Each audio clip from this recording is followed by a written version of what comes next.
Soupe complète d'endives et son bacon grillé. Bonjour les amis, comment allez-vous? Eh bien chez nous tout va bien.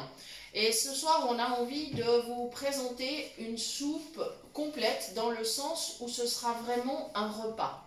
Voilà. On profite bien sûr de la saison des endives. Alors le chicon, comme diraient nos amis du Nord et les amis belges également. Voilà, c'est vraiment la saison maintenant. Donc il faut en profiter. Et les endives, eh bien, c'est pas seulement en salade ou en gratin. On a testé, c'est également délicieux dans la soupe. Pour autant qu'on ne mette pas que ça, évidemment, parce que sinon la soupe serait un petit peu claire. L'endive, elle diminue d'abord beaucoup et ensuite elle rend beaucoup d'eau. Voilà, donc il va falloir lui rajouter des ingrédients pour rendre cette soupe plus onctueuse. Voilà. Donc, j'ai préparé 1 kg d'endives, donc lavées. J'ai enlevé le bout, enfin ce qu'on appelle le trognon en fait. Voilà, j'ai découpé. Astuce également, plus on coupe petit, plus on aura de place dans la casserole pour mettre du légume et plus la cuisson sera rapide, d'où évidemment économie d'énergie. Autre astuce, bien sûr, couvrir la soupe parce que ça permet également d'éviter une déperdition de chaleur. J'ai ajouté 2 pommes de terre, mais bon, il faut dire que c'est des pommes de terre de belle taille, hein. Alors, toute l'astuce est là. J'ai également épluché, coupé mes pommes de terre. Toute l'astuce est là, c'est-à-dire que plus vous avez envie d'avoir un potage épais, et bien plus vous allez ajouter de pommes de terre. Ça, c'est vous qui jaugez la quantité que vous souhaiterez ajouter. J'ai mis cuire, alors pas avec du bouillon, puisque le fait d'ajouter par la suite le bacon grillé apportera quand même suffisamment de sel. Donc un tout petit peu de sel dans ma soupe, mais pas trop. Voilà.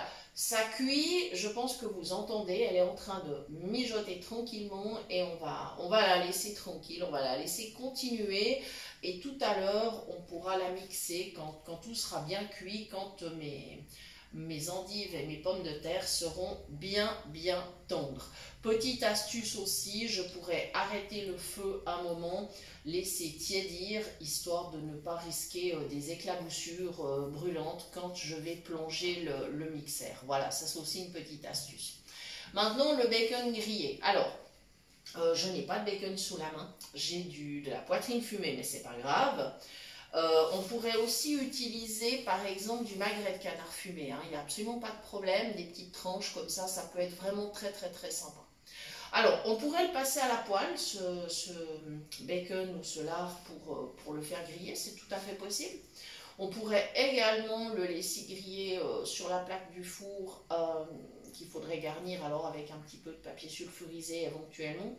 Et là moi j'ai choisi de le faire avec mon appareil combiné, pas en position air fryer mais en position rôtir. Voilà, et ça ira très bien. Donc en fait, les morceaux de poitrine fumée qu'on a coupés ont été déposés sur la grille, mais la grille est en position basse, pas quand même tout au fond, ce qui permettra au gras dont on n'a pas besoin de s'écouler dans le fond de la cuve et ça sera comme ça hyper facile de récupérer ce lard grillé. Voilà.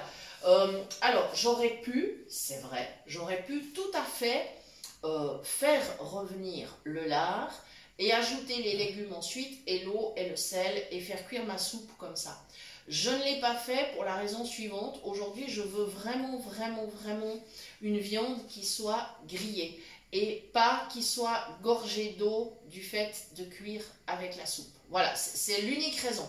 Il serait tout à fait possible d'utiliser cette méthode alternative. Voilà, donc avant de lancer cette cuisson, parce que ça va faire un petit peu de bruit et je tiens à ce que le son de la vidéo reste tout à fait correct, eh bien il me reste à vous remercier d'avoir suivi cette recette. Donc au dernier moment, on ajoutera le lard grillé dans les assiettes au moment de servir, hein, voilà. Comme ça, il restera croustillant. Il est encore possible de compléter cette soupe en faisant éventuellement pocher des œufs directement dans la soupe. C'est délicieux. Ou alors de préparer des œufs durs et de les couper en tranches ou en morceaux pour les ajouter. Ça donnera une soupe extrêmement complète, donc avec du légume, du féculent, des protéines et quand même un peu de corps gras. Voilà, attention, c'est quand même des graisses saturées. Hein. Le lard, c'est quand même des graisses saturées, donc pas en abuser, mais ça sera quand même assez complet. Voilà, donc merci beaucoup de nous avoir suivis. Je vous rappelle que vous pouvez toujours nous écrire à l'adresse suivante, cuisinepratique@mail.ch. Et vous nous retrouverez bien sûr sur Facebook ou dans le groupe Phoenix Cuisine Pratique sur WhatsApp, groupe qui est né de notre collaboration avec l'association Phoenix. Voilà, j'espère que vous aurez beaucoup de plaisir à préparer et déguster cette soupe. On va se quitter sur le bruit de l'appareil qui démarre et je vous rappelle aussi que si vous utilisez un air fryer, il ne faut pas le mettre contre le mur. Il faut vraiment permettre à l'air de sortir de l'appareil. Si vous le mettez contre le mur, il risque d'y avoir une surchauffe. Donc attention. Voilà les amis, à très bientôt. On va démarrer cette fois cette cuisson. Hop, donc on va choisir le programme rôtir. Voilà, il règle lui-même de toute façon, comme je vous ai expliqué l'autre jour hein, dans la présentation. Et c'est parti. Voilà, à très bientôt.